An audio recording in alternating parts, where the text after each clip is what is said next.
Middle-earth holds more than mountains and rivers. It carries the echoes of forgotten ages. I am your keeper of ancient knowledge, sharing the deeper lore that illuminates even the darkest mysteries. Welcome to the Untold Stories. In the days when Gil-galad held the throne of Lindon, and the light of the two trees lived still in memory, there stood upon the borders of Mordor a city fair and bright. Minas Ithil it was named, the Tower of the Moon, and it rose like a silver flame against the dark mountains, a beacon of hope set as a ward against the returning shadow. The moon had blessed that place since the laying of its first stone.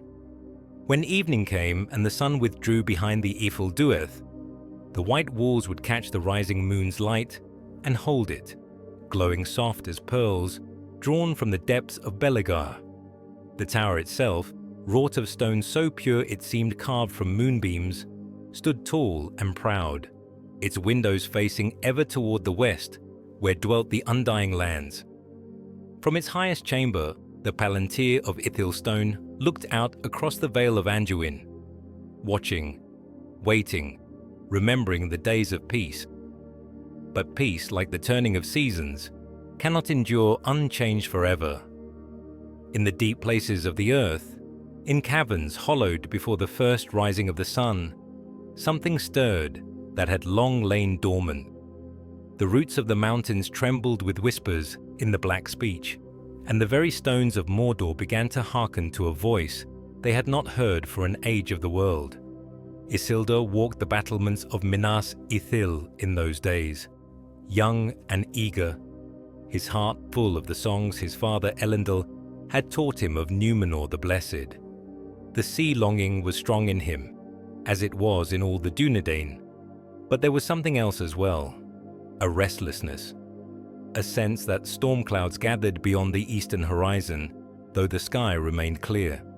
When the wind blew from the direction of Mount Doom, it carried with it not the clean scent of rain and growing things, but something else, a smell of ash and forge fire, of iron heated in darkness and malice given form. The guards upon the walls spoke in hushed voices of light seen moving in the Morgul Vale, where no light should be. Shepherds from the upper vales came with tales of beasts that walked on two legs in the night, and of sheep found slain with wounds no wolf could make. The Ents of Fangorn grew silent and pulled their roots deeper into the earth, and even the eagles of the misty mountains wheeled wide of the passes that led toward the Black Land. Yet still the wise counseled patience. Sauron was bound, they said. The Dark Lord had fallen with his master Morgoth into the void, and his ring of power was lost in the fires of Orodruin. What evil might stir in Mordor could be naught but the death throes of old malice, shadows without substance, echoes of a voice that would never again command the darkness. But Mithrandir the Grey, who in those days was accounted wise, though not yet tested by the long burden of years, walked often the borders of that unhappy land. He spoke little of what he saw there, but his eyes grew grave, and he counselled that watches be doubled and the beacons kept ready upon the hills. For he had heard, in the sighing of the wind and the muttering of stones, the first faint notes of a song that Middle-earth had hoped never to hear again. The song of the Ring of Power, calling to its master across the deeps of time. In the days that followed, when autumn had come late to Ithilien, and the leaves hung golden upon the malon trees, there came to Minas Ithil a messenger from the deep woods. He was of the woodland folk, one of those whose names are not written in the books of men, but who have walked the forest since the first awakening. His hair was the color of autumn leaves, and his eyes held the deep green of ancient hollows, where sunlight has never fallen. "Lord Isildur," said he, and his voice was like the whisper of wind through branches. "The trees are troubled. They speak in their slow speech of a shadow that walks where no shadow should be, and of songs sung in the darkness that make the very roots shrink into the earth." The elf, for such he was, though he bore no mark of Gil-galad's kingdom, nor wore the insignia of Elrond's house, stood before the throne of Minas Ithil, like a creature from an older world.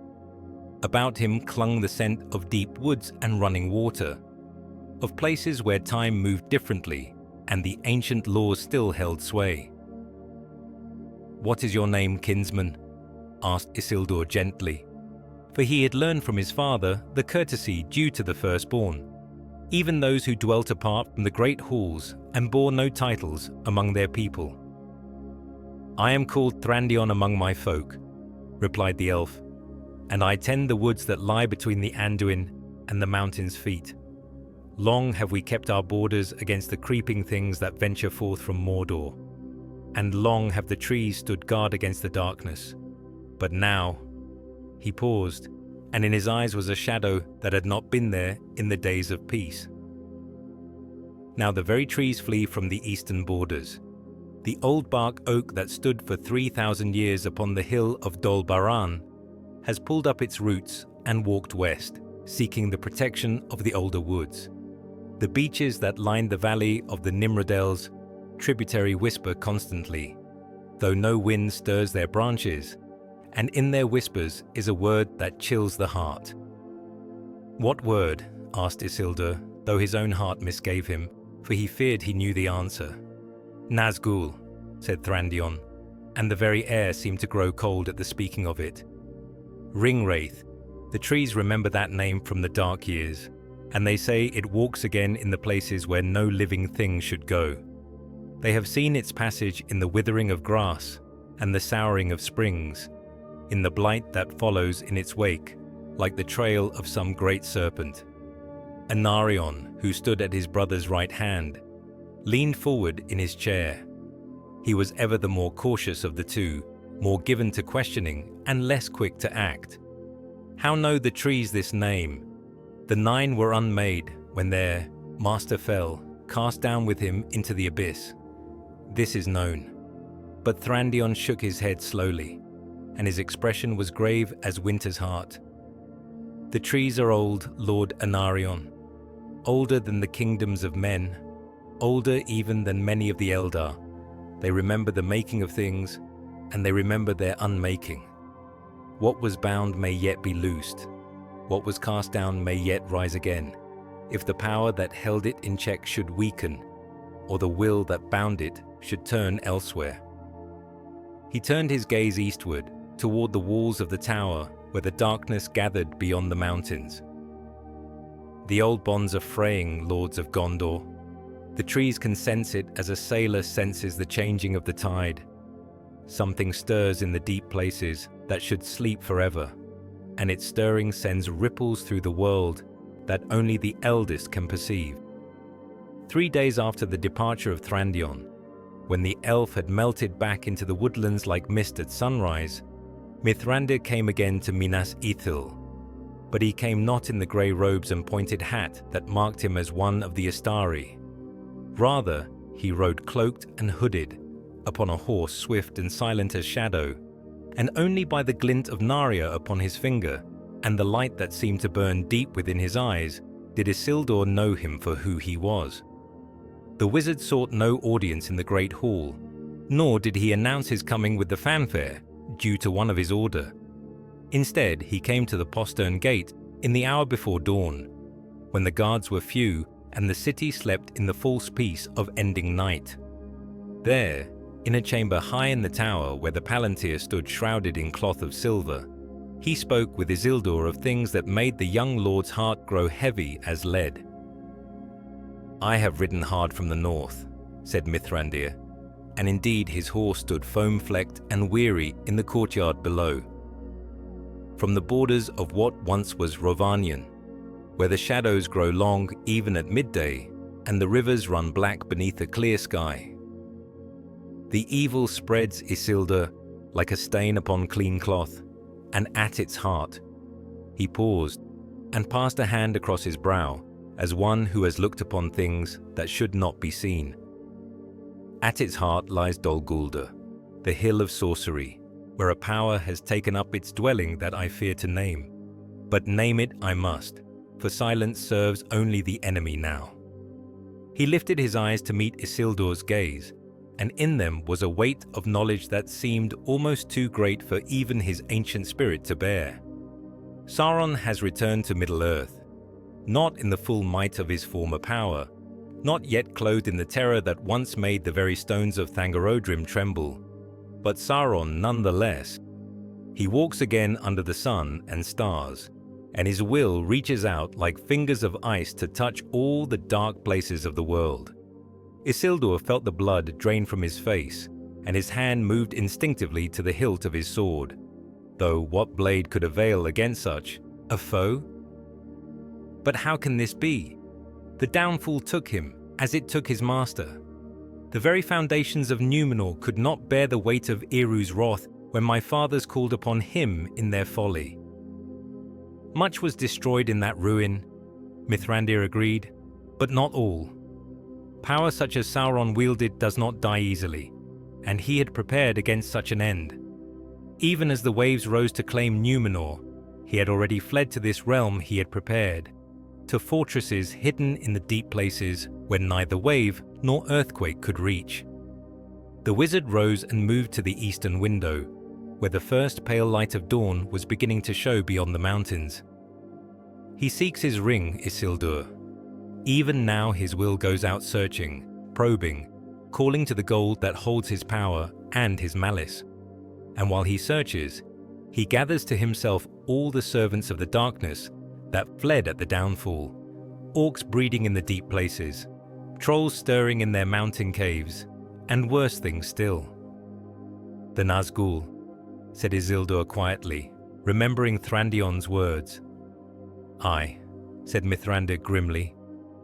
The nine are stirring again, drawn back from whatever realm of shadow they fled to when their master fell. I have felt their presence like a cold wind upon my heart, and soon they will ride forth again, as they did in the dark years.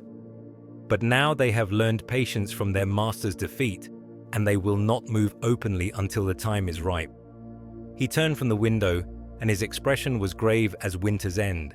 That is why I ride in stealth, why I speak to you alone in this high chamber while the city sleeps below. The time of open war has not yet come, but the time of watchfulness has begun. We must prepare, Isildur, but we must prepare in secret, lest our very preparations alert the enemy to how much we know. When the moon had waned to a silver crescent and waxed again to full, Mithrandir set forth from Minas Ithil on his journey northward. Isildur would have sent an escort of his finest knights, but the wizard refused all company save his faithful horse and the staff that had been his companion since first he set foot upon the shores of Middle-earth. Some paths, he said, must be walked alone, and some shadows were too perilous to cast upon any but those who had no choice but to bear them. He rode first through the fair lands of Ithilien, where the gardens of the Númenorians bloomed still in their ordered beauty, and the streams ran clear beneath bridges of white stone. But as he turned eastward toward the Vale of Anduin, the very air seemed to grow thick and oppressive, as though a great weight pressed down upon the world from some unseen height. On the third day of his journey, when he had passed beyond the borders of Gondor and entered the wild lands where only the rangers dared to ride, Mithrandir came at last within sight of that hill which had once borne a fairer name. Amon Lank it was called in the elder days, the Naked Hill, for no tree grew upon its crown, and its sides were bare stone that caught the light of sun and moon alike. But now it bore a darker burden, and men spoke of it only in whispers, calling it Dol Guldur, the Hill of Sorcery. Even from many leagues away, the wizard could see that the hill had changed. Where once it had risen clean and stark against the sky, now it seemed wrapped in a perpetual twilight, as though the very light of day fled from its presence. Clouds gathered about its peak, though the sky elsewhere was clear, and from those clouds came neither rain nor wind, but only a brooding silence that made the heart grow cold.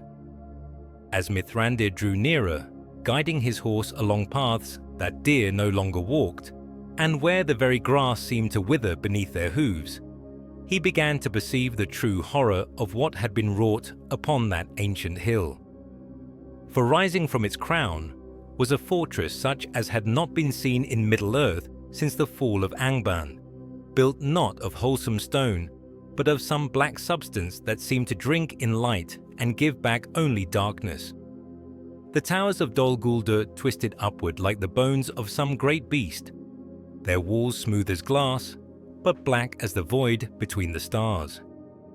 No banner flew from their peaks, no light shone in their windows, yet the fortress pulsed with a malevolent life that could be felt even by those who possessed no gift of foresight.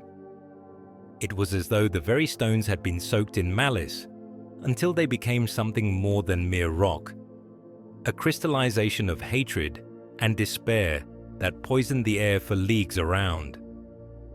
The wizard's horse began to tremble as they drew closer, its nostrils flaring with terror at scents that spoke of death and corruption. Even Shadowfax, swiftest of the Miaras and bravest of all horses in Middle-earth, would have balked at drawing nearer to that accursed place.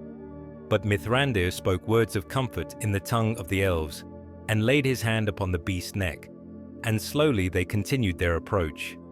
Around the base of the hill, where once wildflowers had bloomed in the brief mountain spring, now stretched a wasteland of ash and blighted earth. The trees that had grown there in happier days stood still, but they were changed, twisted into shapes of anguish, their bark black as charcoal, and their branches reaching skyward like the arms of the drowning.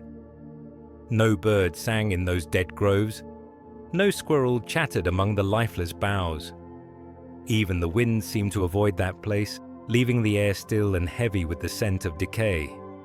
Yet it was not the sight of Dol Guldur that struck the deepest chill into Mithrandir's heart, but rather what he could sense stirring within its walls. For there was a presence there, a will vast and malevolent that reached out like questing fingers to touch every corner of the darkness. And in that touch was a hunger that could never be satisfied, a rage that had burned unquenched through all the long years since the downfall, and beneath it all, a patient cunning that spoke of plans laid deep and schemes that would unfold across the turning of ages. At the foot of the hill, Mithrandir dismounted and spoke words of release to his horse, bidding it return to the lands of light and await his coming if such should be the will of Eru. The noble beast needed no second urging. With a whinny that spoke of grief rather than fear, it turned and fled westward, its hoofbeats fading swiftly into the oppressive silence that hung over that cursed place like a burial shroud. Alone now, save for the weight of Narya upon his finger and the staff that bore the light of ancient days, the wizard began his ascent of the hill. The path that wound upward toward the gates had once been fair, paved with stones brought from the quarries of the dwarf fathers and lined with statues carved in the likeness of the great kings of old. But time and malice had worked their ruin upon all things fair. The stones were cracked and blackened, stained with substances that the wizard dared not contemplate, and the statues had been changed. Where once had stood the noble forms of Gil-galad and Elendil, of Thranduil of the Woodland Realm and other lords of the Alliance, now crouched things of nightmare carved from the same stone, but twisted into shapes that mocked their former beauty.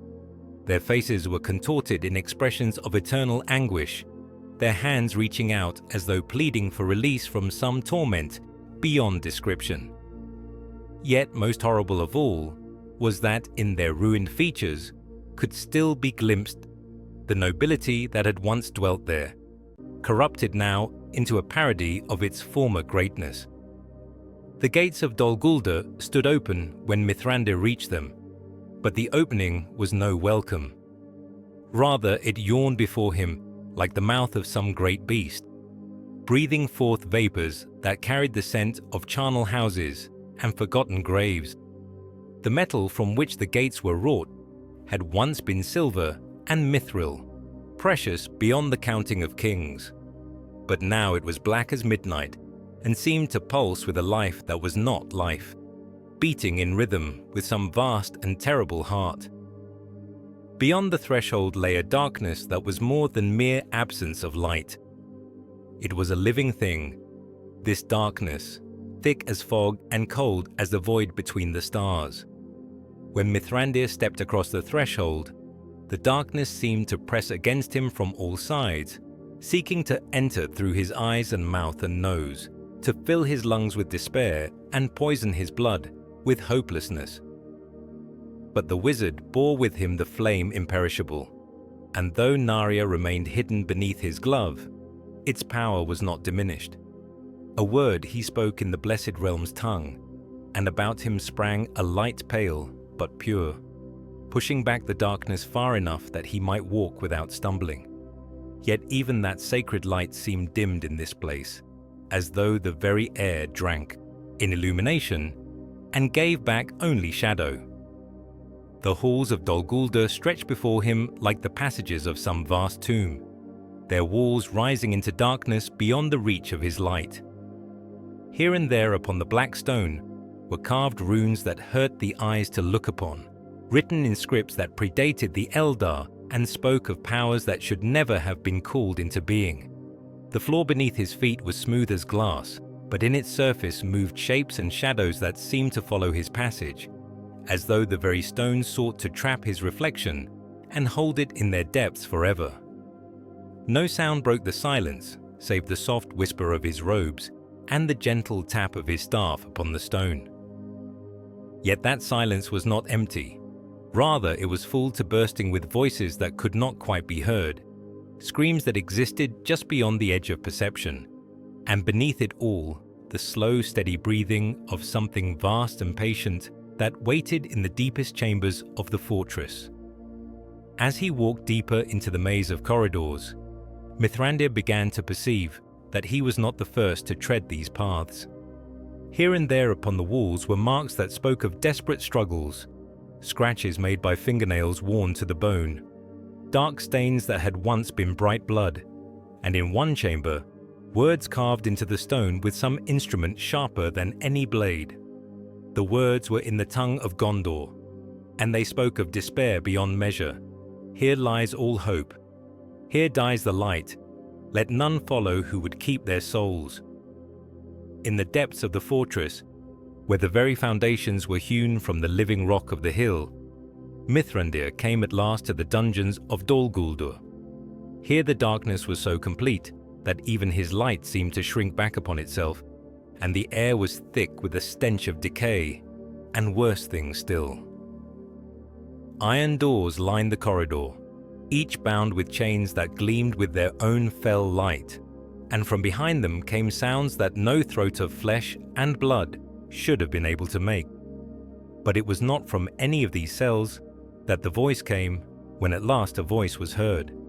Rather, it drifted down from above, from a chamber that could be reached only by a stair carved from black stone that spiraled upward into deeper darkness. The voice was cultured, speaking in the high tongue of Numenor, with an accent that marked its speaker as one born to rule. Yet there was in it a note of madness that spoke of torments beyond the bearing of mortal minds. "Another comes to share our hospitality," the voice said, and there was in it a terrible mockery of courtesy that chilled the blood. "How long has it been since last we had a guest? Days, years. Time has lost all meaning in this place of eternal night." Following the sound, Mithrandir climbed the stairs, each step an effort of will as the weight of malice pressed down upon him like a physical burden. At the stair's end was a chamber circular in shape, its walls carved with symbols that predated the coming of the elves to Middle-earth. And there, chained to the wall with bonds of black iron, hung a figure that had once been a man. He had been tall once, and noble, bearing in his face the mark of the Dunedain, and in his bearing the grace of those whose lineage could be traced back to the Blessed Isle. But now he was something between man and wraith, his flesh pale as parchment, and his eyes burning with an inner fire that spoke not of life, but of something far more terrible. Upon his brow was a circlet of silver, tarnished now but still bearing the device of the tree and stars. "I know you," whispered Mithrandir, and his heart grew cold with recognition. "You are Ernur, last king of Gondor, who rode forth to answer the challenge of the Witch-king and was never seen again by mortal eyes." The figure upon the wall laughed, and the sound was like the breaking of crystal in a tomb. "King, I was a king once, in the days when I believed that valor and the strength of mortal arms could stand against the darkness. But I have learned much in this place, Grey Pilgrim. I have learned truths that shatter the mind and break the spirit. Truths that should never be spoken, but which burn within me like acid in my veins." "What truths?" asked Mithrandir, though he feared to hear the answer. Ernur's eyes fixed upon him with an intensity that seemed to pierce through flesh and bone to the very spirit beneath. "The ring, Mithrandir. I have seen it in visions that come when the torment grows too great to bear. It lies not lost in the fires of Mount Doom, as the wise believe, but safe in the keeping of a creature that loves it more than life itself. And my master knows where it rests." The words fell like stones into still water, sending ripples of horror through the wizard's mind. Impossible. The ring was destroyed with its maker. Was it? Ernur's voice dropped to a whisper that somehow carried more force than any shout. Or was that merely what the wise chose to believe because the truth was too terrible to accept? "I have seen the place where it lies hidden, Mithrandir. A cave beside dark waters, and in that cave a creature that was once like unto the elves, but is now neither living nor dead, sustained only by the power of the ring and the hatred that burns within its twisted heart." "You speak madness," said Mithrandir. But even as he spoke the words, he felt a cold certainty growing in his heart that this was no mere ravings of a broken mind. "Madness?" Ernur laughed again, and this time the sound was worse than weeping. "Perhaps, but it is madness that speaks truth. The ring endures, wizard, and through it my master sees far and plans deep. Even now his servants ride forth from this place on errands of darkness. 9 they are, the 9 who were great kings of old, but who chose shadow over light when the choice was offered them." The chains that bound him clanked as he leaned forward, and his voice became urgent, desperate. "But there is worse, far worse. The Palantir of Minas Ithil, he knows of it, covets it, plans to make it his own. Through that seeing stone he will watch the movements of all his enemies, and when the time is ripe..."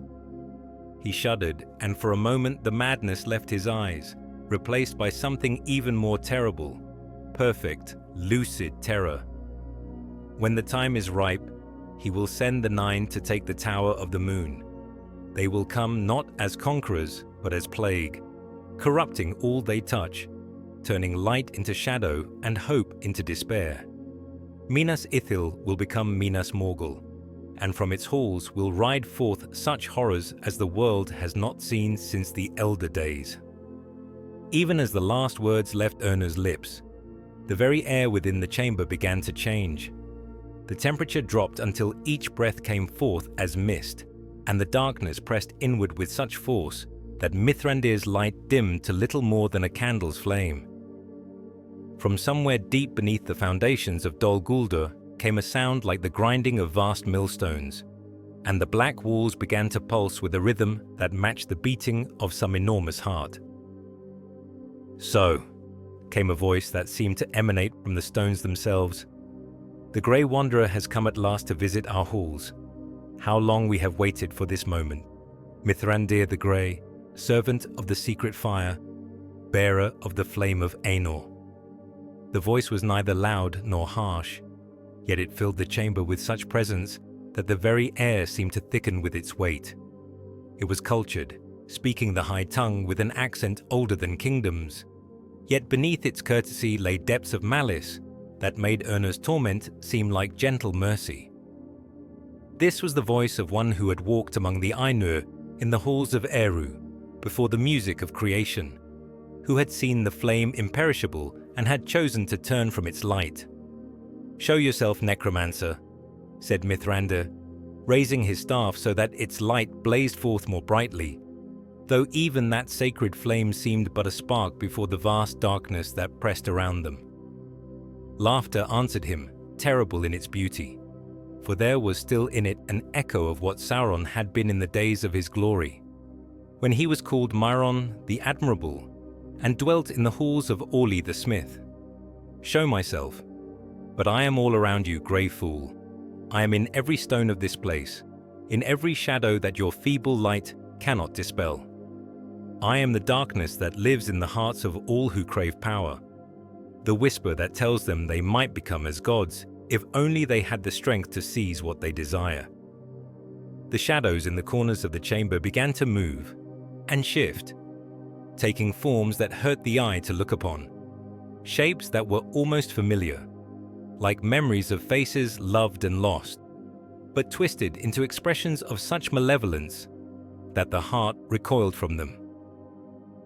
And in the center of that shifting darkness, where the shadows were deepest, began to form the suggestion of a presence vast and terrible. "You come too late, wizard," the voice continued, and now there was in it a note of triumph that chilled the blood.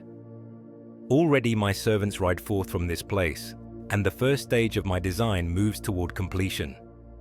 The Palantir of Ithil calls to its brothers across the miles, and soon I shall have eyes in the very heart of Gondor's strength. Through that seeing stone I shall watch the sons of Elendil, shall study their weaknesses and learn their fears, until the day comes when I strike them down with weapons forged from their own terrors." "And the ring?" asked Mithrandir, though the words came hard to his lips. "What of the ring, Sauron? Your former servant speaks of visions, of knowledge you should not possess." The shadows deepened, and for a moment the outline that formed within them seemed almost solid, tall and fair to look upon, as Sauron had appeared in the days when he came to the smiths of Ost-in-Edil, clothed in wisdom and beauty. But the fairness was a lie, a mask worn over corruption so deep that it poisoned the very air around it. "The ring," said Sauron, and in his voice was such longing that it made even the tortured Urna weep fresh tears. "My precious, my beautiful, my own. It calls to me across the years, sings to me in dreams of the day when we shall be reunited. And that day draws near, Mithrandir. Nearer than you know, nearer than the wisest of your kind dare to guess. It lies beneath the mountains in tunnels old and deep, guarded by one whose love for it burns brighter than the hatred I bear for all the children of Eru. But love and hatred are not so different, Grey Wanderer. Both can be turned to serve my purposes. Both can be shaped and molded by one who understands the deepest workings of the heart." The presence grew stronger, more solid, until Mithrandir could feel the weight of that ancient malice pressing down upon him like a mountain. "When I have reclaimed what is mine by right, when the ring of power rests again upon my hand, then shall all the free peoples learn what it means to defy the might of Sauron. The very foundations of their kingdoms shall be shaken, their greatest fortresses shall fall, and in the end they shall kneel before me and call me master, or they shall be swept away like dust before the wind." "That day will not come," said Mithrandir, though his voice was strained with the effort of speaking against such overwhelming malice. "The free peoples will stand against you, as they have before." "Will they?" The laughter came again, colder than before. "When the Nine ride forth in their new power, when Minas Ithil becomes a beacon of fear instead of hope, when the dead themselves rise at my command to march against the living. You have seen but the beginning, Stormcrow. The true darkness is yet to come." In that moment, when the shadows pressed closest and the voice of the enemy filled the air with promises of dominion and despair, Mithrandir the Grey stood tall and spoke words that had not been heard in Middle-earth since the Elder days. Drawing forth the ring of fire from where it lay hidden beneath his glove, He raised Narya high above his head, and its light blazed forth like a star kindled in the depths of night. "I am a servant of the secret fire," he cried, and his voice rang out clear and strong against the encroaching darkness. "I wield the flame of Anor, and the darkness shall not overcome it. By Elbereth and Luthien the Fair, by the light of Erendil's star and the strength of Gil-galad's spear, I defy you, Sauron Gorthor, and all your works." The effect was immediate and terrible. The shadows that had been pressing inward recoiled as though struck by lightning, and the presence that had been forming in their midst let out a shriek of rage that shook the very foundations of Dol Guldur. Stones fell from the ceiling, and cracks appeared in the black walls as the fortress trembled under the weight of its master's fury. But Narya was more than mere fire. It was one of the three, the rings of power made by Celebrimbor in secret, never touched by Sauron's hand nor corrupted by his malice. And in that darkest of places, it shone with the pure light of Valinor, pushing back the shadows until the chamber was filled with radiance that hurt the eyes of those who had dwelt too long in darkness. "Fool!" came Sauron's voice, but now it was no longer cultured and controlled. Instead, it roared like a furnace, filled with a rage that had been building for centuries. "You think your little spark can stand against the flame of Udun? You are but a mire, as am I, but I have drunk deep of power while you have contented yourself with the guidance of lesser beings." The shadows struck back with redoubled force, not seeking now to seduce or corrupt, but simply to crush and destroy. They came like black lightning, like waves of liquid darkness that sought to drown the light of Narya and leave only emptiness behind. And for a moment, a terrible moment, it seemed they might succeed. The ring's light flickered and dimmed, and Mithrandir staggered under the assault. But he was not without aid in that dark hour. From the walls themselves came a voice, weak and broken, but still possessed of the nobility that had once made Urnur a king among men. "Strength, Grey Wanderer. Remember the words of the wise. Remember that even the smallest light can drive back greatest darkness if it burns with pure intent." Drawing upon reserves of power he had not touched since the wars of the last alliance, Mithrandir raised his staff in his left hand, while Narya blazed upon his right. The crystal at the staff's head began to glow with white fire, and around him sprang a barrier of light that no shadow could penetrate. Where that light touched the walls of the chamber, the corrupt runes carved there began to smoke and char, and the very stones cried out as though in pain. "This is not your hour, Sauron," cried the wizard, and his voice carried such authority that even the Dark Lord's shadows paused in their assault. "Not yet have you gathered strength enough to face the guardians of the free peoples in open battle. Skulk then in your fortress of lies, and know that your every move is watched, your every plan foreseen." The presence in the shadows writhed and twisted, seeking some weakness in the barrier of light, some crack through which its malice might seep. But Narya burned steady and true, and the staff of Mithrandir had been wrought by powers greater than any that dwelt in Middle-earth. Slowly, grudgingly, the darkness began to withdraw. But as it withdrew, Sauron's voice came one last time, and in it was a promise that chilled the heart more than all his threats. "Flee then, Grey Fool, back to your councils and your conferences. But know this, while you speak of defense, I prepare for attack. While you debate and deliberate, my servants ride forth on errands that will reshape the very face of Middle-earth. You have won this moment, but the war is mine." The shadows collapsed inward with a sound like thunder, and suddenly Mithrandir stood alone in the chamber, save for the chained figure of Urnur. The king's eyes were clear now, clearer than they had been for many years, and in them was a desperate urgency. "Go," he whispered. "Go now, while his attention is turned elsewhere. The stairs you climbed will not support you on the way down. Already I can hear them crumbling. But there is another way, a path that leads through the old wine cellars to the base of the hill. Go and carry warning to those who still hold hope in their hearts. Tell them that Ernur, son of Eärnil, last king of Gondor, died well at the end, and that his spirit goes now to whatever rest awaits those who stood against the darkness. Even as he spoke, the chains that bound him began to glow with heat, and his form grew translucent, as though the light of Narya had broken whatever spell held his spirit captive in that place of torment. With a smile that was peaceful at last, Ernur faded from sight, leaving only empty shackles hanging from the wall. 7 days and 7 nights did Mithrandir ride hard from the shadow of Dol Guldur, changing horses at the hidden way stations of the rangers and stopping only when exhaustion threatened to overcome even his immortal frame. The road to Rivendell had never seemed so long, nor the valleys of the Misty Mountains so haunted with the echoes of what he had witnessed in that cursed fortress. When at last he came to the hidden valley where Elrond held his house, the leaves of the Malon trees were turning gold with the first touch of autumn, and the air was sweet with the scent of late-blooming flowers. Yet even in that blessed place, where the malice of the enemy had never taken root, Mithrandir could not shake the memory of Sauron's voice, or the weight of the knowledge he now carried.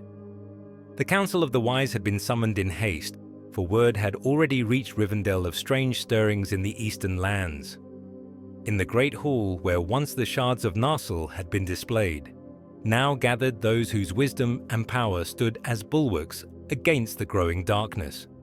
Elrond half-elven sat in the chief seat, his face grave with the weight of centuries, while beside him stood Galadriel, Lady of Lothlorien, her eyes bright as stars but touched with sorrow.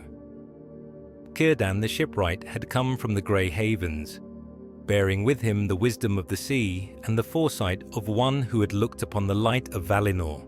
And there too was Saruman the White, chief of the Istari, his bearing proud and his voice carrying the authority of one who had studied deeply the law of rings and the ways of power. "Speak then, Mithrandir," said Elrond, when the wizard had taken his place among them, "and tell us what you have seen in the dark places of the world." And so Mithrandir spoke of all that had befallen him in Dol Guldur, of the corruption that surrounded that hill, of the tortured king who had revealed truths too terrible to bear, and of the presence he had faced in the depths of that accursed fortress. He spoke of Sauron's boasts, of the ring that still endured in some hidden place, and of the threat that hung over Minas Ithil like a storm cloud, ready to break. But as he spoke, he began to perceive that his words were not finding the welcome he had hoped.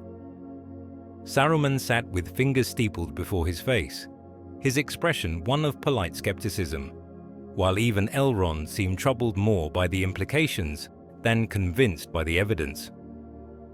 "These are grave tidings indeed," said Saruman when Mithrandir had finished his tale.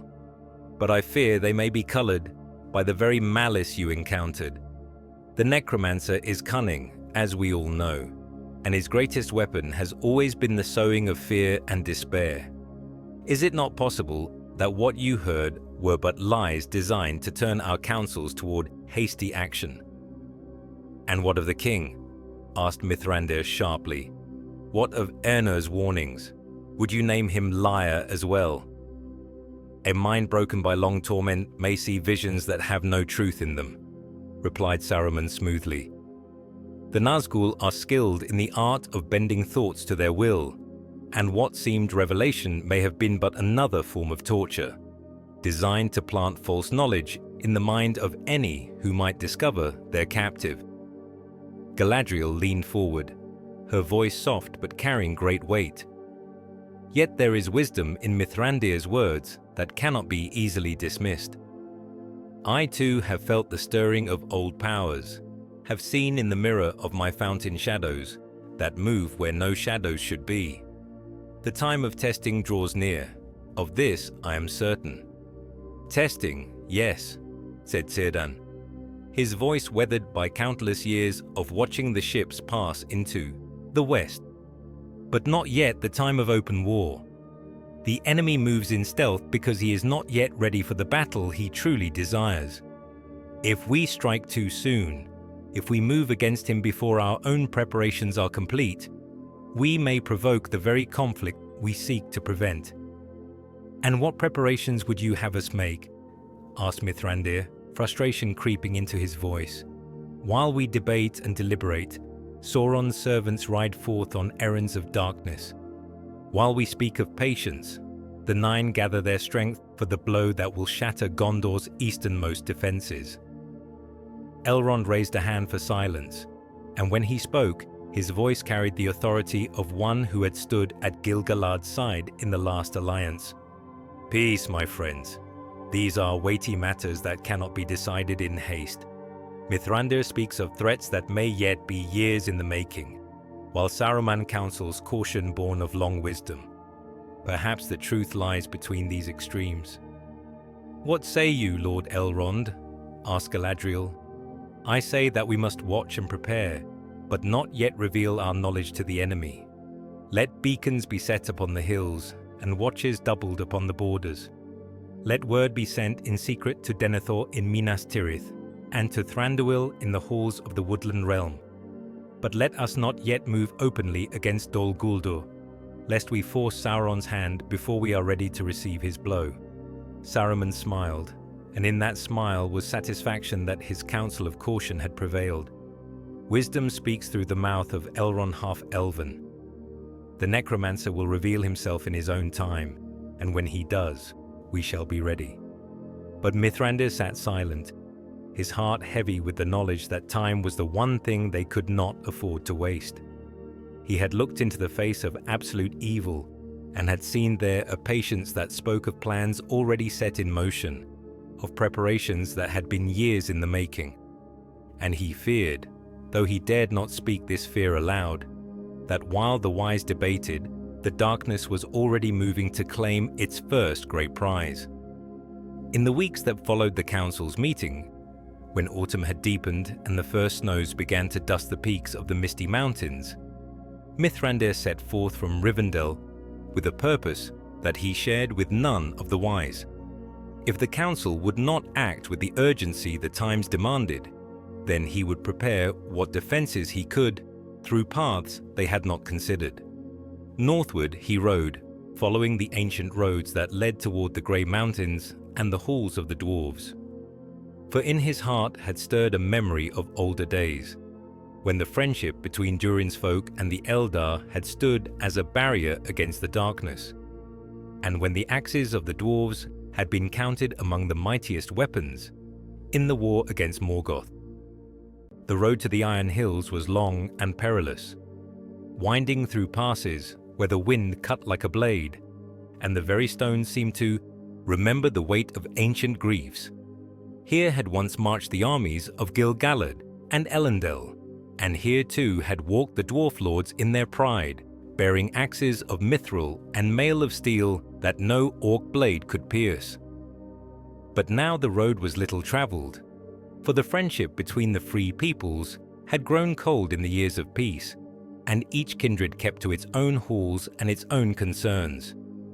Yet when Mithrandir came at last to the gates of the Iron Hills, he found there a welcome that warmed his heart.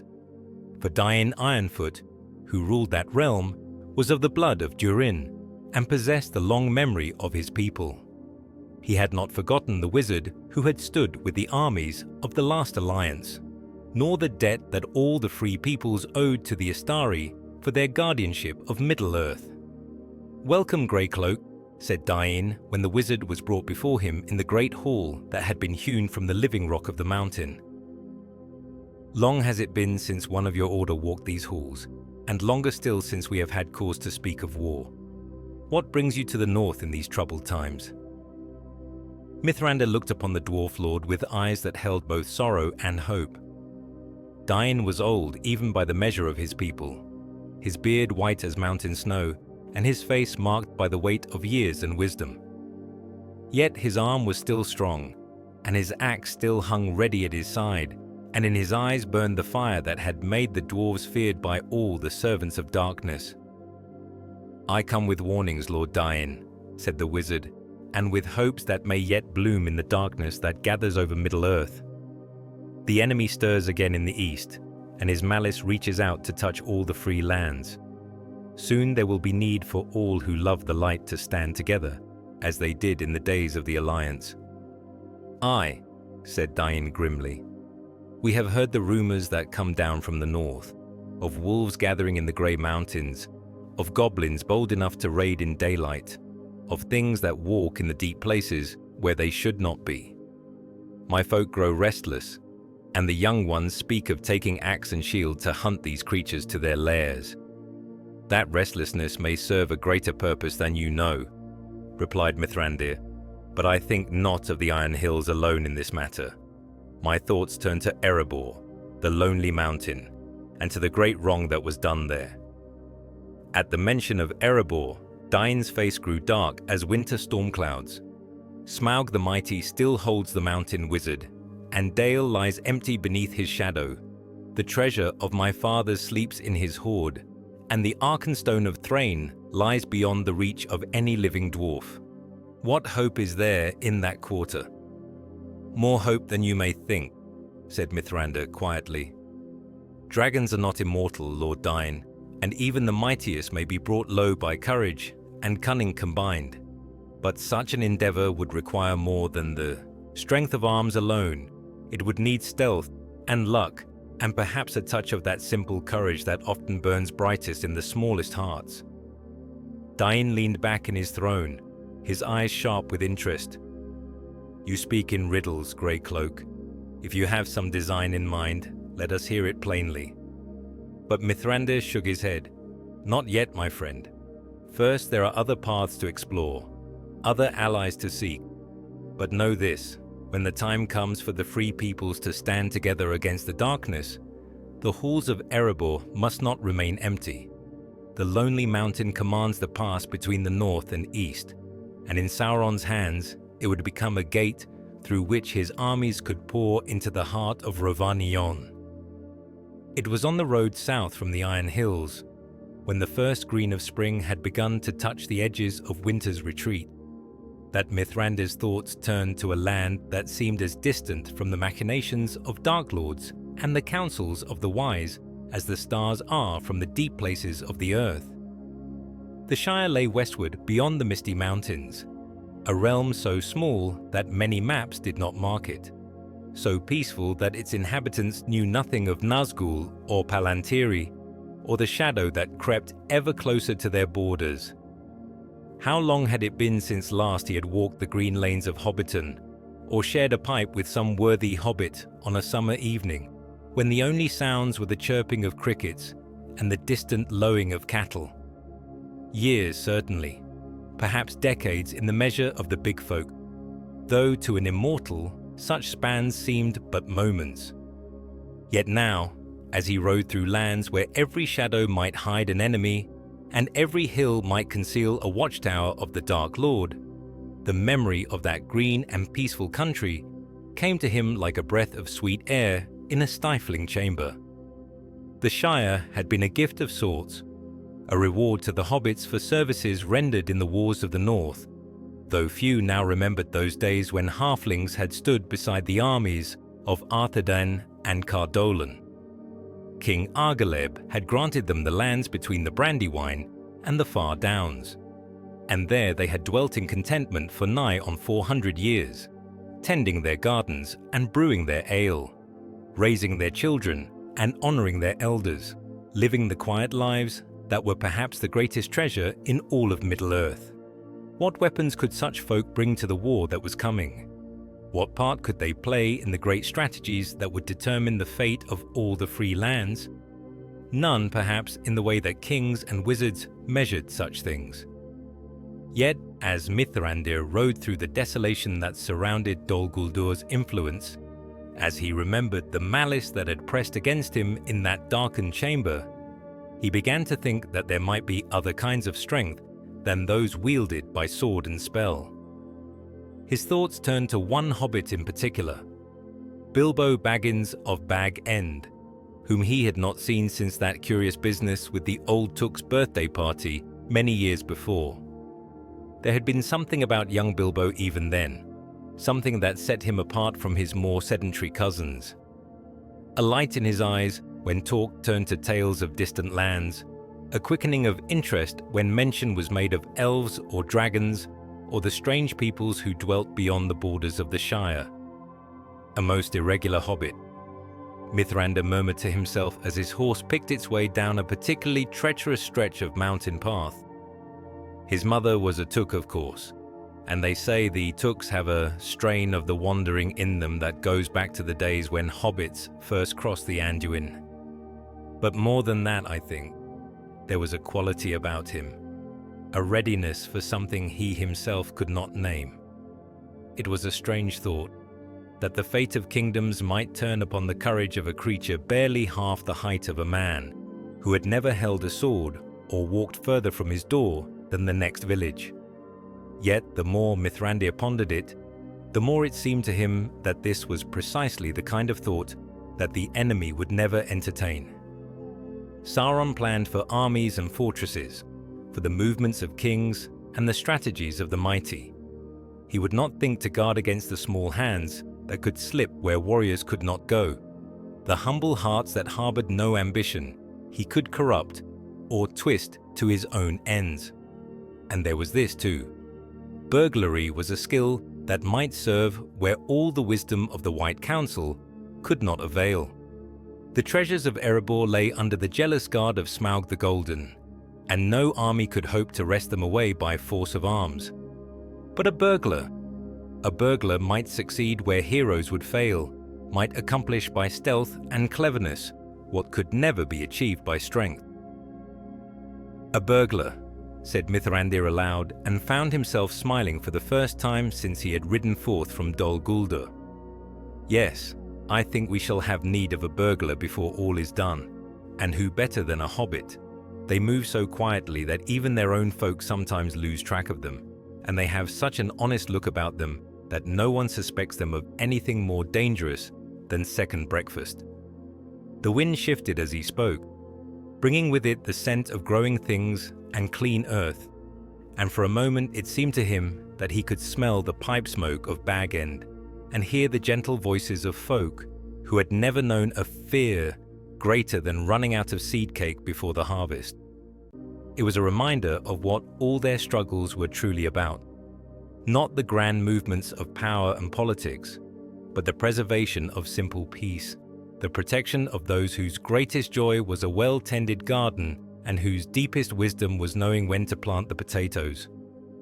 When this dark business is done, he promised the wind, I shall visit the Shire again, and perhaps I shall bring with me tales worth the telling. But first, his expression grew grave once more, as he turned his thoughts back to dragons and dark towers and the weight of choices yet to come. First, there is work to be done, and perhaps a certain respectable hobbit to be made considerably less respectable. The inn at Bree stood much as it had for centuries, a haven for travellers where the news of all the northern lands gathered like leaves blown by autumn winds. It was here, in a back room thick with pipe smoke and the smell of good ale, that Mithrandir came at last face to face with Thorin Oakenshield, heir of the kings under the mountain, and saw in his eyes the fire that might yet kindle hope in the darkest of hours. Thorin bore his exile with the dignity that marked all the sons of Durin, but beneath that noble bearing lay a bitterness that had grown deep roots in the long years since Smaug had driven his people from their halls. His hair was dark as iron, and his beard was braided with silver, and when he spoke of Erebor, his voice carried the weight of griefs that could not be measured in mere gold or jewels. 70 years, he said, staring into the depths of his tankard as though he might find there the answers that had eluded him through all the weary seasons of his wandering. 70 years since the fire drake came out of the north and made himself master of the halls my fathers built. 70 years of exile and shame, while that worm lies coiled upon the hoard that is rightfully mine. "And yet you have not abandoned hope," said Mithrandir quietly. "Else you would not have come when my message reached you, would not have ridden through the wild lands to meet with a wizard in a common inn." Thorin's eyes lifted to meet his, and in them was a flame that spoke of the forge fires of Khazad-dûm and the great works that the dwarves had wrought in the days of their glory. Hope? Perhaps.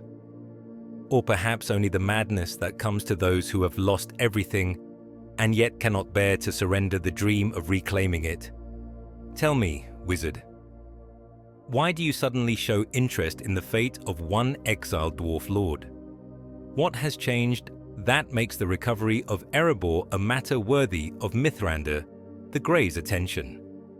It was a fair question, and one that deserved an honest answer, though not perhaps the full truth that lay behind it. The times grow dark, Thorin Oakenshield, darker than you may know. The enemy stirs again in the east, and when he moves it will be with a force that has not been seen since the last alliance. In such a war, every stronghold matters, every ally is precious beyond price. Erebor commands the passes of the north. In friendly hands, it could shield Rhovanion from invasion, but in the enemy's grasp, it would become a gate through which his armies could pour into the heart of the free lands. "You speak of armies and invasion," said Thorin grimly, "but I have barely a dozen followers left to me, and most of those grow old in exile, with their king. What force could I bring against Smaug the Mighty, even if I had your aid in the endeavor?" From within his robes, Mithrandir drew forth two objects that gleamed in the firelight. The first was a key of black iron, wrought in the ancient style of the dwarves and bearing runes that spoke of the deep places where the greatest treasures were hidden. The second was a piece of parchment, yellowed with age but still intact, upon which were drawn the passages and chambers of the Lonely Mountain. "Your grandfather Thror gave these to me for safekeeping many years ago," said the wizard, when he felt the weight of fate pressing upon him and feared that darker days were coming. "The key opens a secret door known only to the line of Durin, and the map shows the way to it. But more than that, look closely at the moon letters written upon the margin." Thorin leaned forward, his eyes bright with wonder as he traced the faded runes with one finger. "By my beard, these are moon letters indeed, written in the secret script of my people.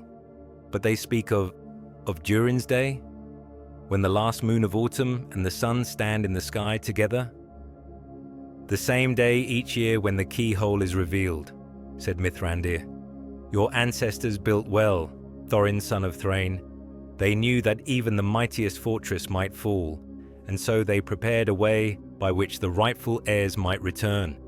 But such a path requires more than royal blood to walk it. It needs stealth and cunning, and perhaps most of all, it needs someone whose very presence would not be expected or feared." "A burglar," said Thorin slowly, understanding beginning to dawn in his eyes. "You speak of hiring a burglar to break into the halls of my fathers." "Not hiring," corrected Mithrandir gently. "Recruiting. There is a difference, and it is not a small one. A hired thief serves only coin, but a recruited companion shares in both the danger and the glory of the enterprise.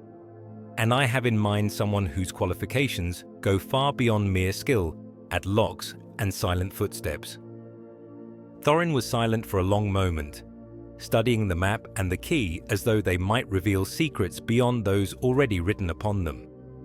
When he spoke again, his voice was heavy with the weight of decision. "If such a venture were possible, if the dragon could indeed be overcome, and the mountain reclaimed, what surety would I have that this burglar of yours would prove trustworthy? The treasure of Erebor has been the downfall of better folk than common thieves." "Trust," said Mithrandir, "is something that cannot be guaranteed, only earned. But I will tell you this much. The one I have in mind has never stolen so much as an apple from his neighbor's tree, never raised his hand in anger, never desired anything more precious than a second helping of seed cake and a quiet evening by his own fireside. He is, in short, the most unlikely burglar in all of Middle-earth. And that, he added with a smile that was equal parts wisdom and mischief. It's precisely what will make him perfect for the task at hand. Far to the north and east, in the halls beneath the lonely mountain, where the greatest hoard in Middle-earth lay spread like a golden sea, beneath the roots of stone, something stirred that had lain in the deepest of sleeps for nigh on 70 years. Smaug the mighty, Smaug the impenetrable, Smaug the unassailable, lifted his great head from the bed of coins and jewels upon which he had rested, and his eyes opened like two furnaces kindled in the depths of the earth. The dragon's awakening was not sudden, for the sleep of such creatures is not like the slumber of lesser beings.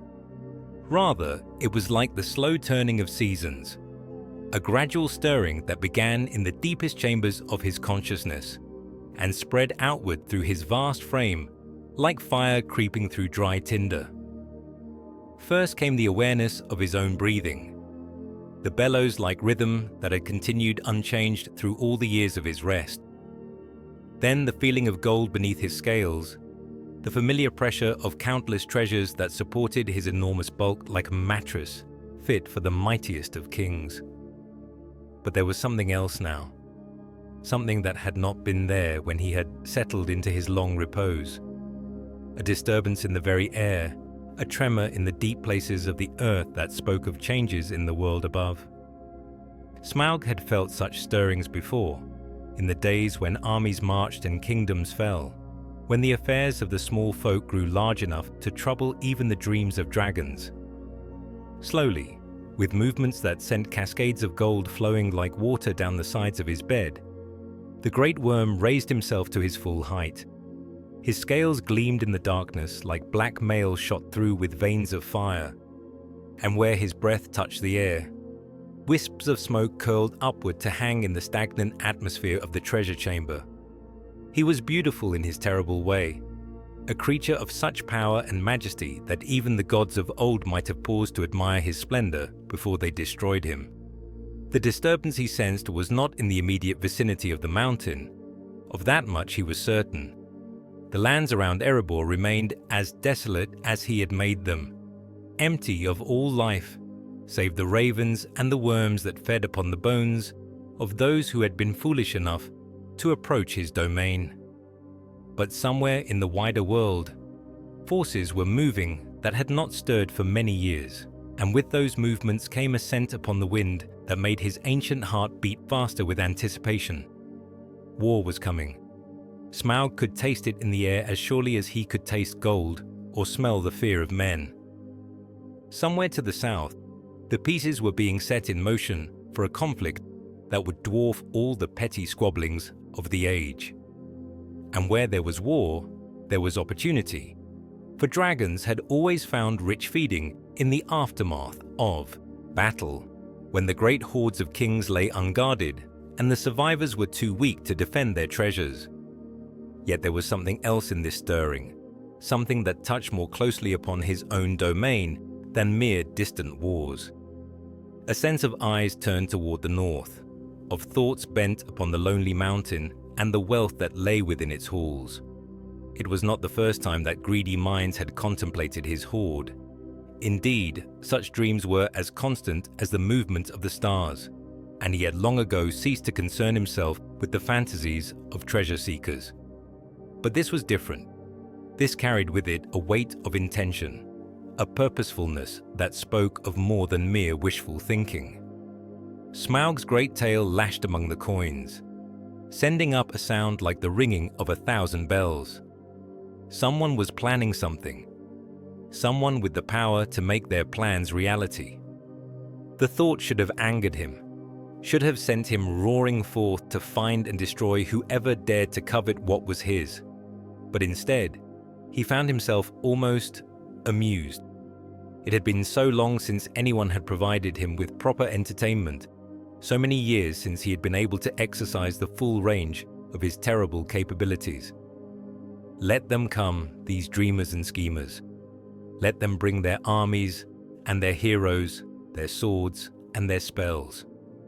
they would find that Smaug the Golden was not some mere beast to be hunted, not some witless worm to be tricked or trapped. He was the last of the great fire drakes, heir to the malice of Glaurung and the cunning of Scartha, and in all the long history of Middle-earth, there had never been his equal in strength or guile. But even as these thoughts filled his mind with savage satisfaction, a small voice in the deepest part of his consciousness whispered words that chilled even his fire-heated blood.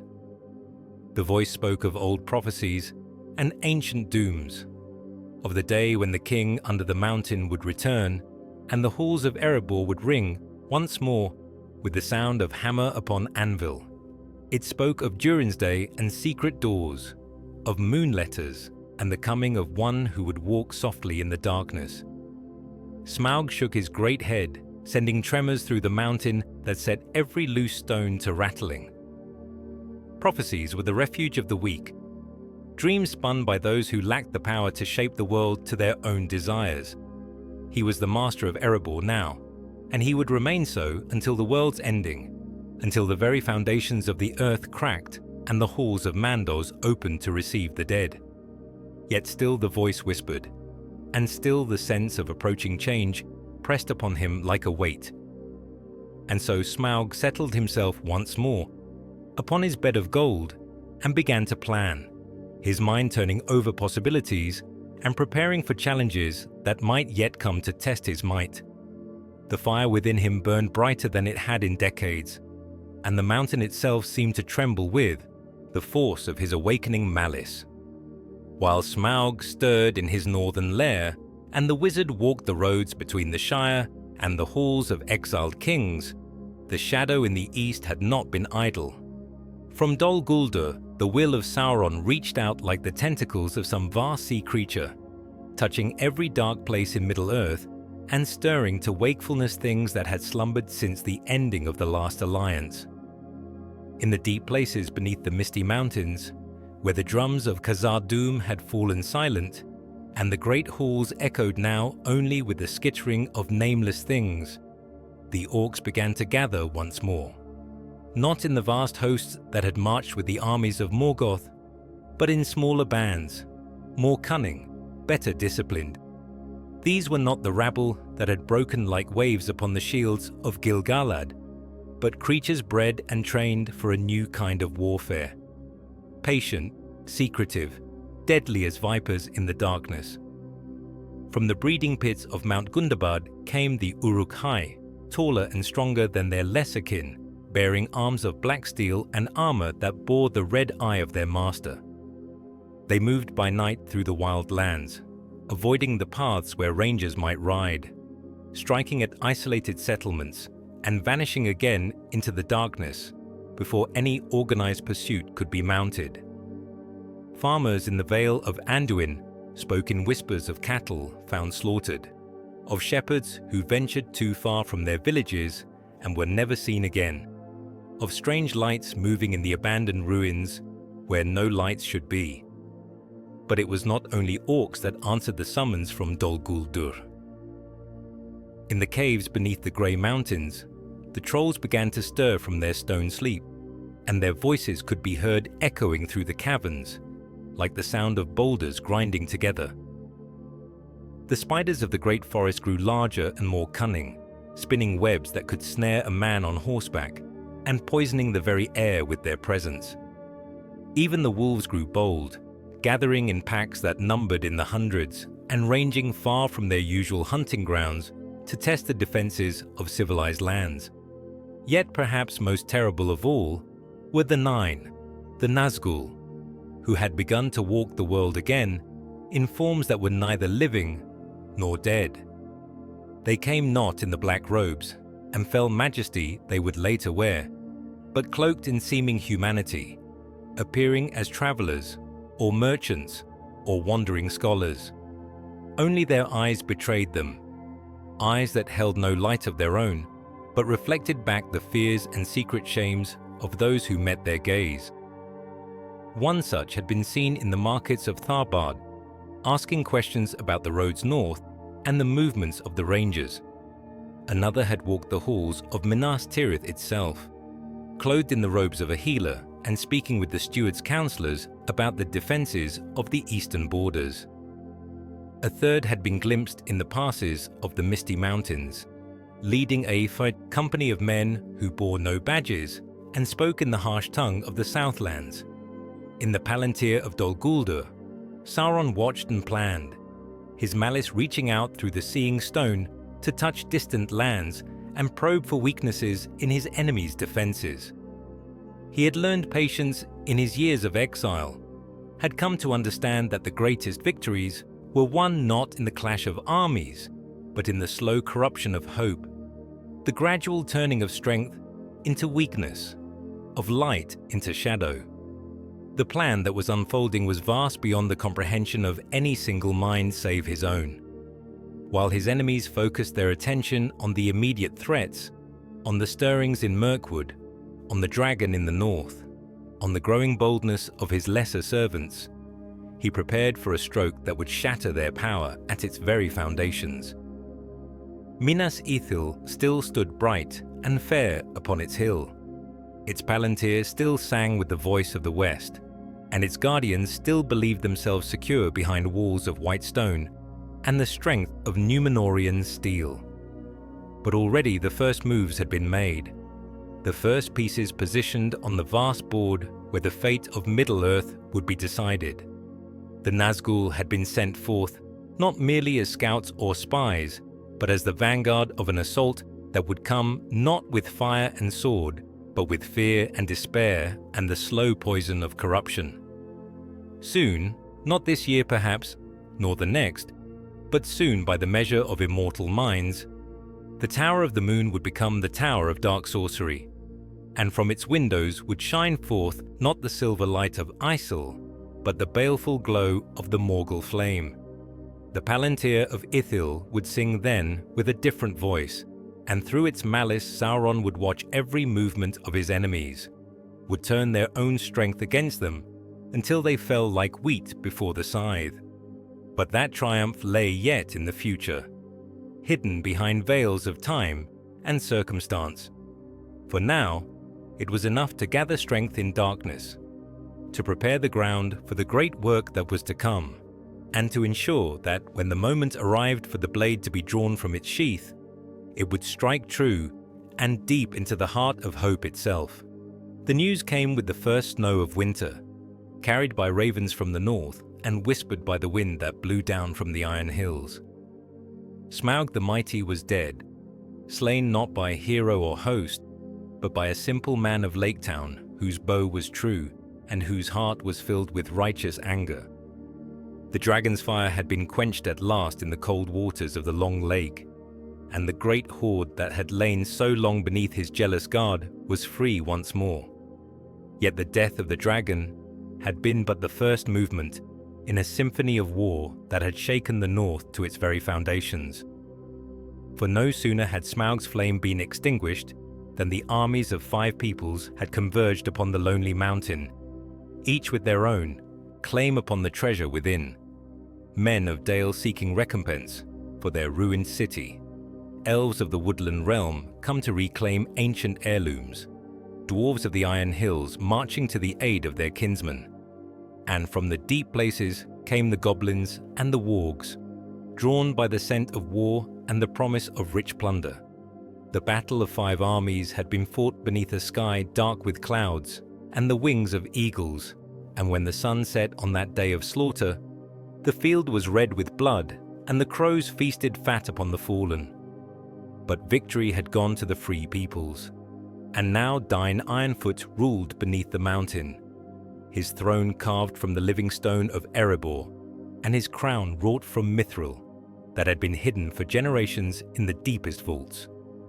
In the halls of Rivendell, where Mithrandir had come to report these tidings to the wise, there was cause for celebration, yet also for deep concern. For while the northern stronghold had been reclaimed and the dragon's threat ended forever, the wizard's eyes were grave as he spoke of what else he had learned in those distant lands. The victory was dearly bought, he said to the assembled council, his voice heavy with the weight of recent sorrows. Thorin Oakenshield lies dead beneath the stone of his fathers, and with him have passed Fili and Kylie, heirs to the throne of Durin. They died as kings should die, in defense of their people and their honor, but their loss leaves wounds that will not easily heal. Elrond leaned forward in his chair, his ageless face marked with sorrow. The line of Durin endures in Dain, does it not? And the mountain is once more in friendly hands, a bulwark against whatever may come from the east. "Aye," said Mithrandir, "Dain is strong and wise, and the dwarves will hold Erebor against any foe that dares assail it. But the very victory that we celebrate has awakened forces that might otherwise have slumbered longer. The death of Smaug has sent ripples through the dark places of the world, and in Dol Guldur I sense a stirring that speaks of plans accelerated, of timetables moved forward." Galadriel spoke then, her voice soft but carrying the weight of prophecy. The necromancer grows bold. Even now his servants move against the White Council's borders, testing our strength, probing for weakness. He knows that time works against him, that each year sees his enemies grow stronger and more united. The dragon's death has forced his hand.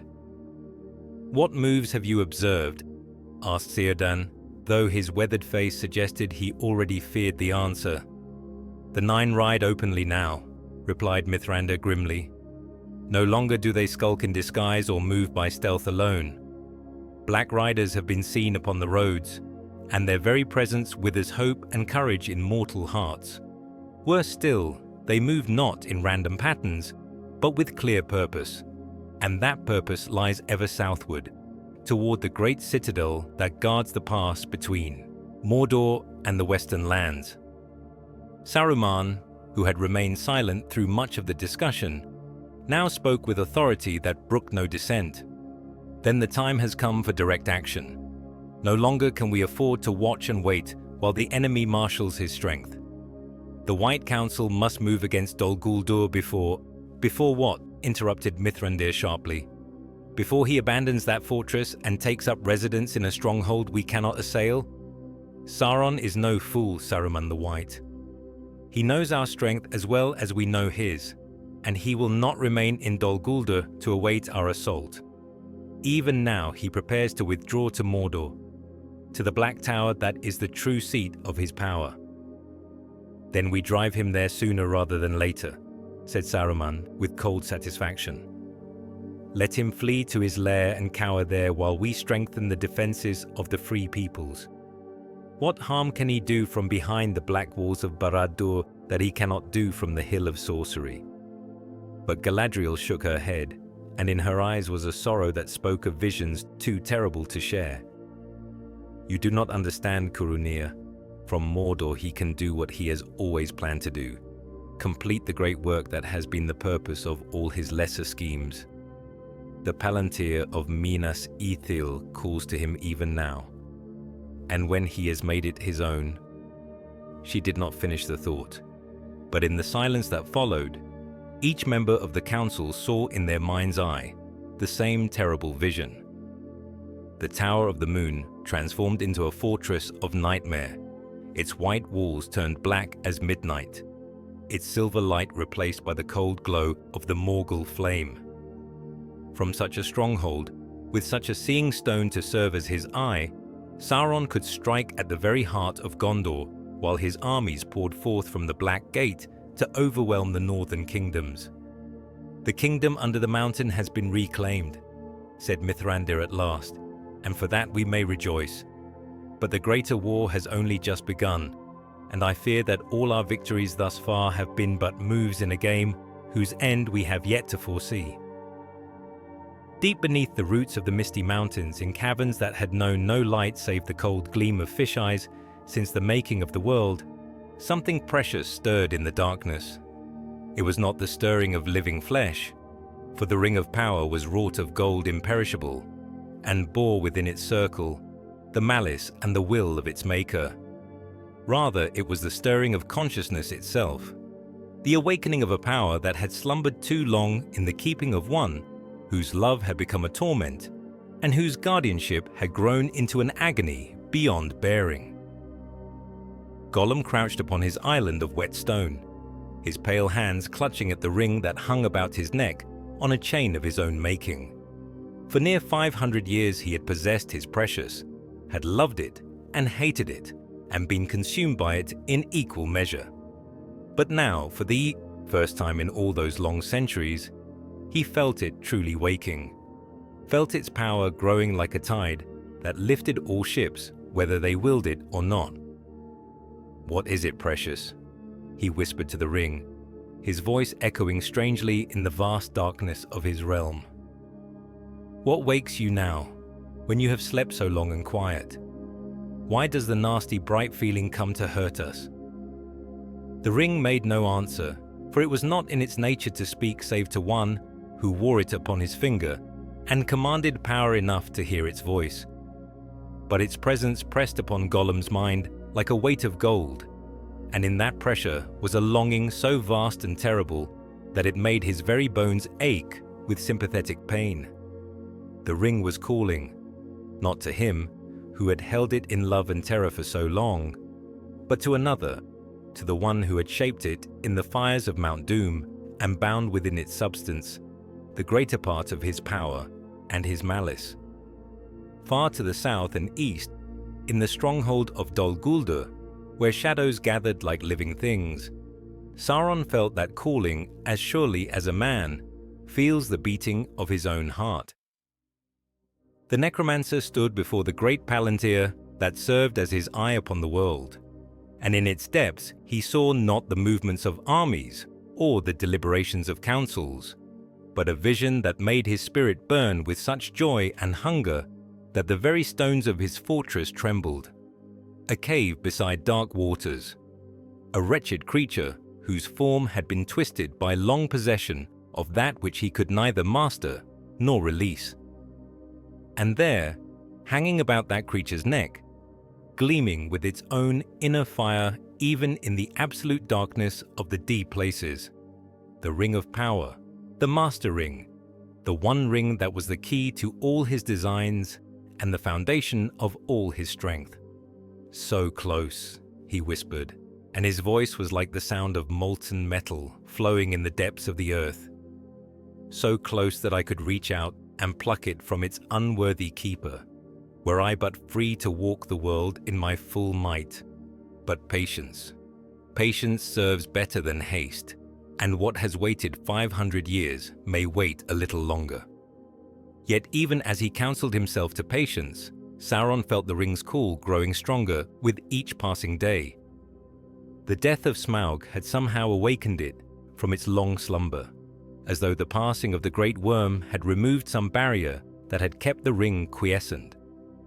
Now it sang to him across the leagues, a song of power and dominion that made his very essence thrill with anticipation. The creature that held it was strong, stronger than any of the miserable spawn of men or elves who had dared to challenge his might in ages past.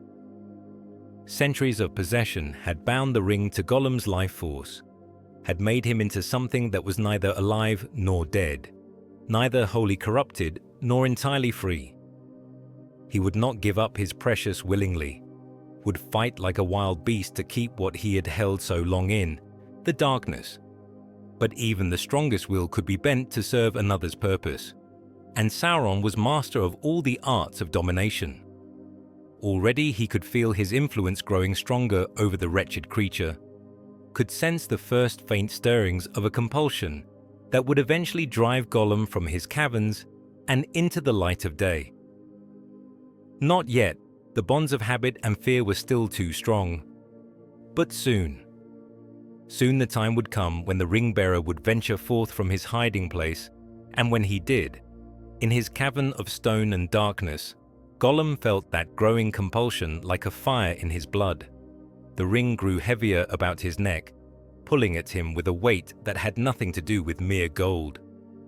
Sometimes in his dreams, he saw visions of sunlight and open sky, of paths that led away from the safe darkness of his realm toward places where other feet had walked and other voices might be heard. No, "No, precious," he whispered, clutching the ring tighter against his chest. "We stays here. We stays safe in the dark. No going up, no going out where the nasty bright lights and the cruel voices wait to steal our precious from us." But even as he spoke the words, he felt them losing their power to comfort. Something was changing in the deep places of the world, something that made his long exile seem suddenly fragile and temporary. The ring that had been his comfort and his torment for so many years was stirring to life, and with that stirring came a restlessness that no amount of fish or riddles or quiet contemplation could ease. The war between the darkness and the light was coming to its climax, and ready or not, willing or not, Gollum and his precious would have their part to play in the final act of the drama that had begun with the forging of the Rings of Power, and would not end until the last of them had passed from Middle-earth forever.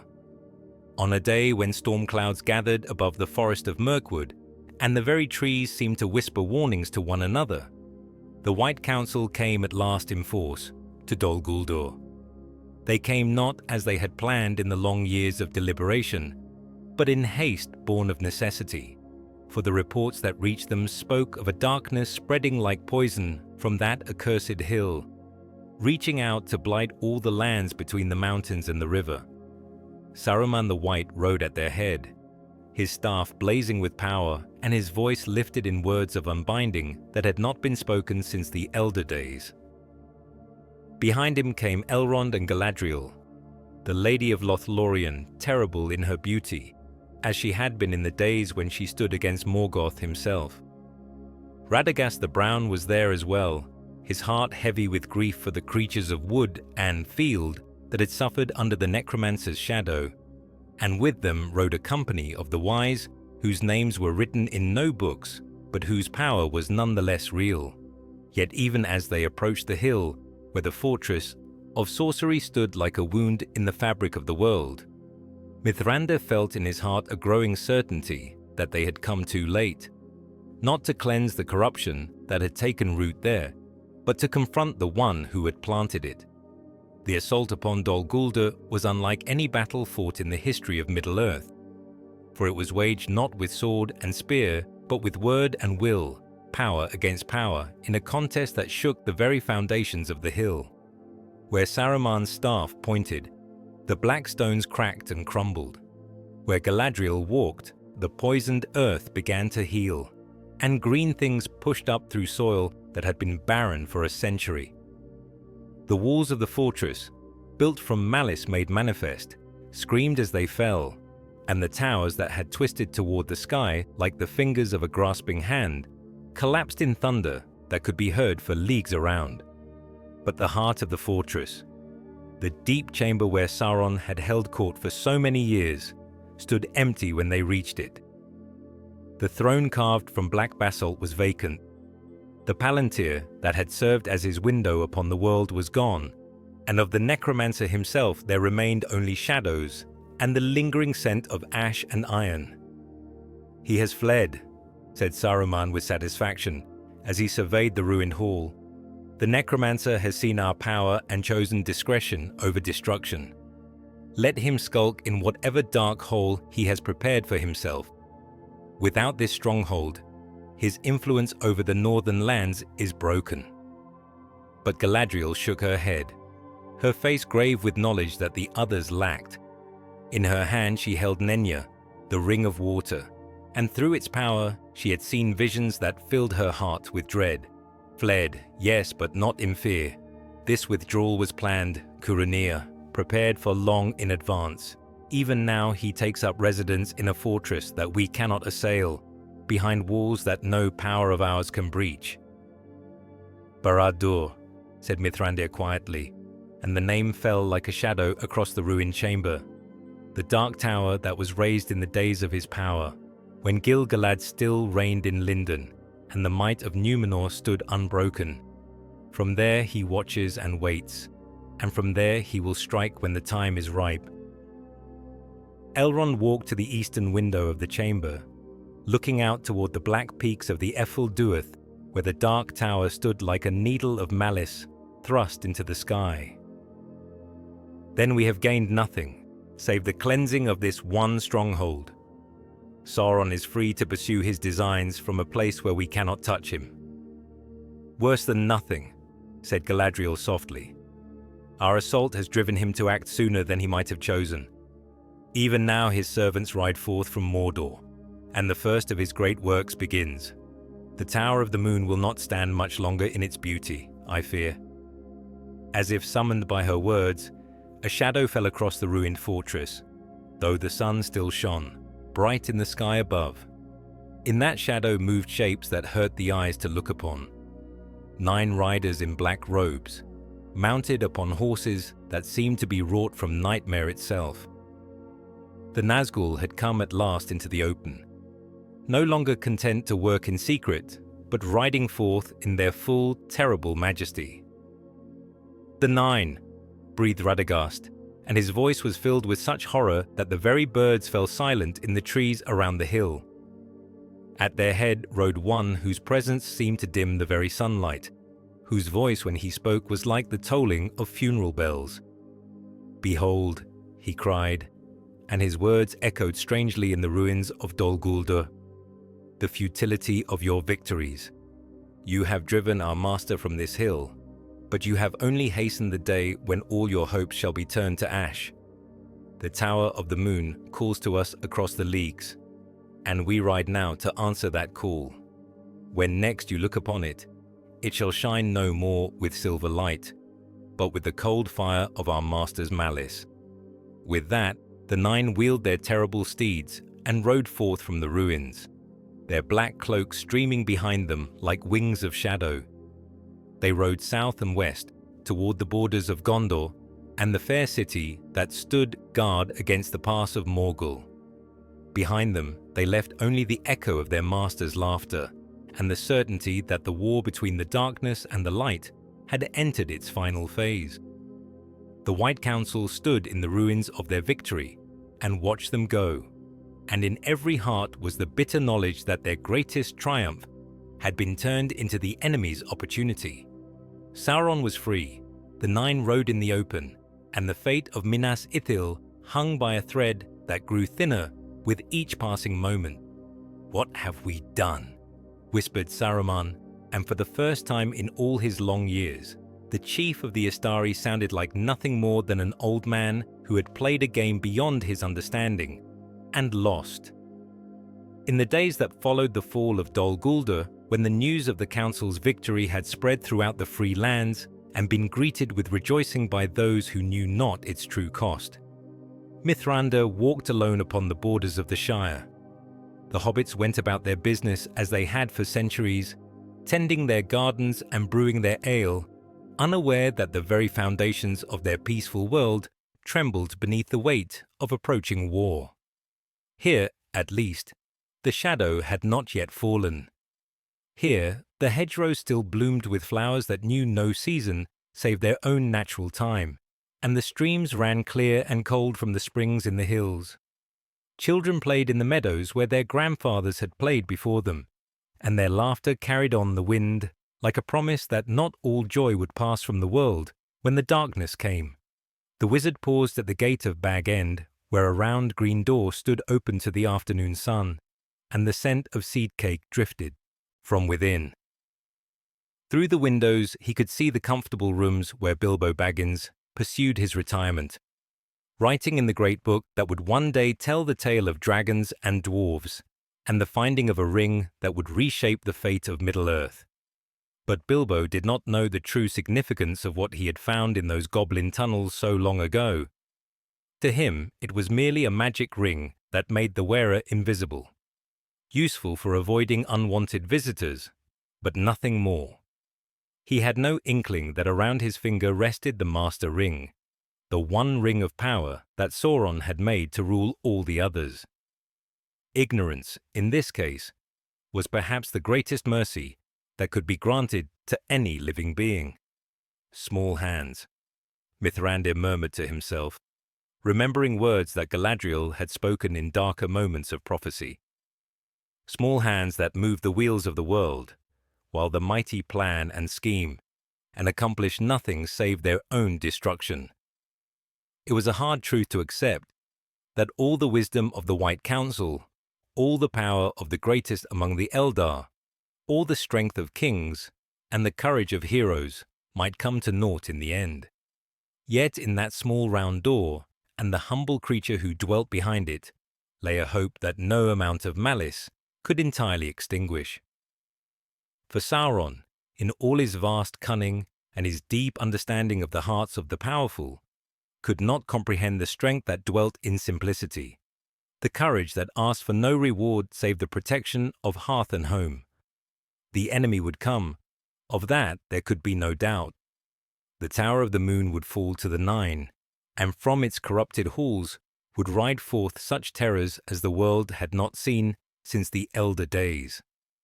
The Palantir of Ithil would become his eye upon the west, and through it he would watch and plan until the day came for his final stroke. War would engulf all the free lands, and many who now walked in light would fall into shadow before the end. But in a hole in the ground there lived a hobbit, and that hobbit carried within his simple heart the seeds of Sauron's defeat. Not because he was mighty or wise or destined for greatness, but because he was none of these things. In his very ordinariness lay his strength, in his love of simple pleasures, his armor against corruption, in his desire for nothing more than peace and comfort, his shield against the malice that sought to devour all the world. The wind stirred the leaves of the party tree as Mithrandir turned away from Bag End and began the long journey back to the councils and the strategies and the endless planning that would mark the years to come. But in his heart he carried with him the image of that round green door and the quiet courage that dwelt behind it. Whatever darkness might fall upon Middle-earth in the days ahead, whatever sorrows might yet be endured, and whatever sacrifices might yet be demanded, the light that burned in the Shire would not be easily extinguished, for hope, like the flame imperishable, was not to be found in the halls of the mighty or the councils of the wise, but in the small acts of love and courage that bloomed like flowers in the most unlikely places.